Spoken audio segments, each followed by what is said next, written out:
ہر فرض نماز کے بعد یہ دعا یاد کر کے پڑھا کریں. یو ول سی کہ آپ کی زندگی میں کتنی بلیسنگز آتی ہیں اور آپ کتنے فتنوں سے اور ٹرائل سے بچ جاتے ہیں.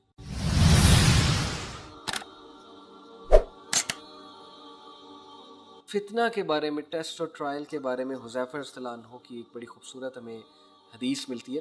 عامر رپورٹڈ دیٹ حذیفہ رضی اللہ عنہ he was asked which trial is the worst، سب سے بدترین فتنہ کیا ہے؟ ٹرائل کی بات ہو رہی ہے. Huzaifa said it is when good and evil are before you and you do not know which of them to follow. سبحان اللہ. کیا آج یہ دور نہیں ہے کہ سب سے برا فتنہ ہم پر حاوی ہے کہ گڈ اور ایول ہمارے سامنے ہے لیکن ہمیں نہیں پتا کہاں جانا ہے. ہم پہچان ہی نہیں رہے کہ گڈ کیا اور ایول کیا، اور ہم بس چلی جا رہے ہیں، جہاں لوگ جا رہے ہیں وہاں ہم چلی جا رہے ہیں. اور یہ ہمارے نوجوانوں کا حال ہے، پتہ ہی نہیں اچھا کیا ہے، پتہ ہی نہیں برا کیا، اور بس چلی جا رہے ہیں. دس از دی ورسٹ فتنہ. اس فتنے سے پناہ مانگے. This should be on your دعا لسٹ ایز ویل. اس رمضان میں اس کو 3 چیزوں کے بعد، نمبر 1 مجھے اللہ کامل ایمان عطا فرما، عافیت عطا فرما، ہدایت عطا فرما، اور پھر یہ کہ اللہ ایسے فتنے میں مت ڈالیو کہ برائی اور اچھائی میرے لیے واضح نہ ہو اور مجھے پتہ ہی نہ لگے برائی کیا اچھائی کیا. یہ دعائیں ہیں آپ کے لیے. This should be on your list. Let me share another beautiful hadith with you. The messenger of Allah sallallahu alaihi wasallam said, Allah tests his servant by giving to him. Whoever is content with what Allah has appointed for him, Allah will bless him in it and expand it. اللہ نے رزق لکھ دیا ہوا ہے. اپنے بندے کو اللہ مختلف سٹیجز پہ رزق دیتا ہے. جب اللہ اسے رزق دیتا ہے وہ اس کا شکر ادا کرتا ہے تو اللہ اس میں بلیسنگ بھرتا ہے، برکت دیتا ہے اور اس کو ایکسپینڈ کرتا ہے، انکریز کرتا ہے. whoever is not content he will not be blessed in it. اور جو کوئی شکر نہیں کرے گا، کنٹینٹ نہیں ہے، گریٹیٹیوڈ شو نہیں کرے گا، نہ شکری شو کرے گا، اریٹیشن شو کرے گا، تو پھر اللہ اس کو اس میں برکت نہیں دے گا، بلیسنگ نہیں دے گا. بڑے افسوس کے ساتھ کہنا پڑتا ہے کہ آج لوگوں کے دل اتنے سخت ہو گئے ہیں کہ وہ کہتے ہیں کہ یار بلیسنگ کا کیا کرنا ہے، بس پیسے آنے چاہیے، پیسے کمائی جاؤ. پیسے تو بہت آ جاتے ہیں 2 نمبر طریقے سے اور بڑے طریقوں سے، لیکن اس میں بلیسنگ نہیں ہوتی. جب اس پیسے میں بلیسنگ نہیں ہوتی تو پھر بہت سی مصیبتیں ہم پر آتی ہیں. Now, another beautiful hadith. This hadith is about who are the friends of Allah. In fact, let me share a hadith with you on Zuhd and then I'll come to it about friends of Allah. So this hadith is this hadith is narrated by Ali ibn al-Madini, and he says about Sufyan ibn Uyayna, and he was a Salaf rahimahullah, اور یہ شعب الایمان میں حدیث number 4214 ہے. So it was said to Sufyan ibn Uyayna, may Allah have mercy on him, what is the definition of temperance? زہد کیا ہے؟ Temperance زہد کو کہتے ہیں. سفیان said it is that you are grateful in prosperity. زہد یہ ہے کہ جب تمہارے پاس بہت نعمتیں ہیں تو تم اس کے لیے شکر گزار ہو. اینڈ پیشنٹ ان ایڈورسٹی، اور جب تمہارے پاس کچھ مشکل حالات چل رہے ہیں، کچھ مشکل چل رہی ہے تو تم صبر کرتے ہو. ظاہر ہے ہر طرح کے دن آتے ہیں. if one is like that he is temperate. اگر ایک انسان ایسا ہے تو وہ زہد والا ہے. بیوٹیفل حدیث. this is Zuhd, as simple as that. it was said what is gratitude? سفیان شکر گزاری کیا ہے، گریٹیٹیوڈ کیا ہے؟ سفیان said it is that you avoid what Allah has prohibited. Gratitude یہ ہے کہ تم اس چیز کو اوائڈ کرو جو اللہ سبحانہ تعالیٰ نے پروہیبٹ کیا ہے، یعنی تم اللہ کی حدود کو پامال نہ کرو. یہ شکر گزاری ہے.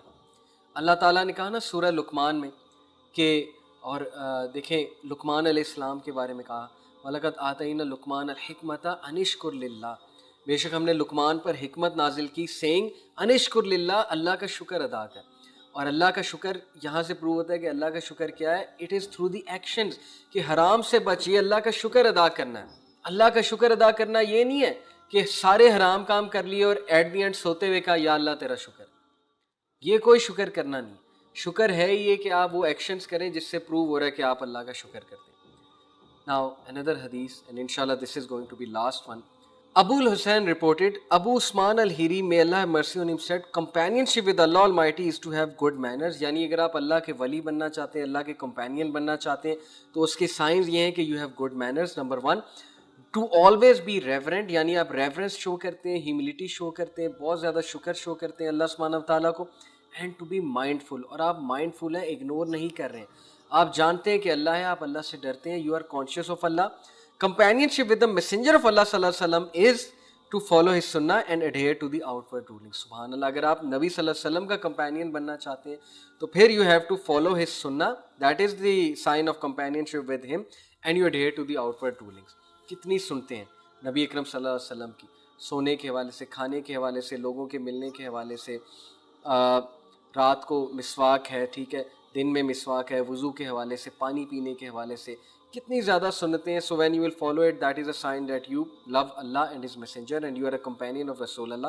And adhere to the outward rulings, یعنی جو بھی رولنگز ہیں ان کو فالو کرنا, ان کو ایڈہیئر کرنا. Companionship with the allies of Allah, اور اللہ کے ولیوں سے کمپینینشپ کیا ہے, is to respect and to serve them. Companionship with one's family and children is to have a good character. Companionship with one's brethren is to always be joyful and cheerful unless there is sin.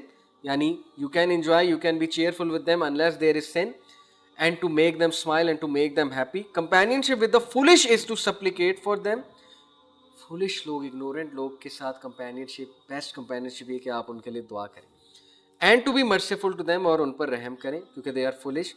And to appreciate the blessings of Allah upon you as you have been kept safe from their trials. سبحان اللہ, کہ آپ کتنی باتیں دیکھیں بتائیں ہمیں سلف نے, ابو عثمان الہیری نے, کہ اللہ کے ساتھ کمپینینشپ کیا ہے, نبی کے ساتھ کمپینینشپ کیا ہے, ولیوں کے ساتھ کمپینینشپ کیا ہے, فیملی اور چلڈرن کے ساتھ کمپینینشپ کیا ہے, اپنے بھائیوں کے ساتھ کمپینینشپ کیا ہے, اور اپنے دوستوں کے ساتھ کمپینینشپ کیا ہے, اور پھر فولش کے ساتھ کمپینینشپ کیا ہے. دا ریفرنس از صفات الصفوہ. It is actually not a hadith, یہ ایک سلف کا کوٹ ہے. میں نے شروع میں کہا تھا حدیث سنا, تو it is not a hadith, it is basically a quote of this salaf جس کے بارے میں نے ابھی آپ کو بتایا. سو بہت ہی زبردست فارمولہ ہے if you want to spend life in a very good way. Allah تعالیٰ کو بھی پلیز کرنا چاہتے ہیں, نبی صلی اللہ علیہ وسلم کو بھی پلیز کرنا چاہتے ہیں, اور ایک رسپیکٹفل زندگی گزارنا چاہتے ہیں, تو simply follow this formula. Now let me conclude with this beautiful دعا وچ رسول اللہ صلی اللہ علیہ وسلم ٹاٹ اس, اینڈ ود دس دعا انشاءاللہ آئی ول اینڈ. اور یہ دعا رمضان میں آپ نے یاد کرنی ہے انشاءاللہ تعالیٰ, یہ آپ کا ہوم ورک بھی ہے فار رمضان. اللہ کے نبی صلی اللہ علیہ وسلم اس دعا سے اللہ کی پناہ چاہتے تھے, چند چیزوں سے. وہ کیا ہے؟ اللہم انی اعوذ بک من الجبن واعوذ بک ان ارد الی ارذل العمر واعوذ بک من فتنۃ الدنیا واعوذ بک من عذاب القبر. اور یہ ہر نماز کے بعد بھی پڑھنے کا حکم ہے یہ دعا. او اللہ, آئی سیک ریفیوج ان یو فرام کوورڈس, بزدلی سے پناہ چاہتا ہوں. I seek refuge in you from returning to the feebleness of old age, بہت زیادہ بڑھاپے سے تیری پناہ چاہتا ہوں. I seek refuge in you from the trials of the world, دنیا کے ٹرائل سے تیری پناہ چاہتا ہوں. And I seek refuge in you from the punishment of the grave, اور عذاب قبر سے تیری پناہ چاہتا ہوں. اور اس کا ریفرنس صحیح البخاری حدیث نمبر 2667 ہے. ہر فرض نماز کے بعد یہ دعا یاد کر کے پڑھا کریں. You will see کہ آپ کی زندگی میں کتنی بلیسنگز آتی ہیں اور آپ کتنے فتنوں سے اور ٹرائل سے بچ جاتے ہیں. یہ دعا فار ایز بھی ہے. So my dear brothers and sister, with this I will like to conclude. میں دعا کرتا ہوں اللہ تعالیٰ ہمیں جتنی باتیں کی اس پہ عمل کرنے کی توفیق عطا فرمائے. اینڈ ابو آل اللہ سبحانہ و تعالیٰ ہمیں اس فلسفہ حیات کے مطابق زندگی بسر کرنے کی توفیق فرمائے جو اللہ کے نبی نے بتایا, اللہ سبحانہ و تعالیٰ نے بتایا. اور کہیں ایسا نہ ہو کہ ہم غلط فلسفوں پہ زندگی بسر کرتے رہیں اور ایٹ دی اینڈ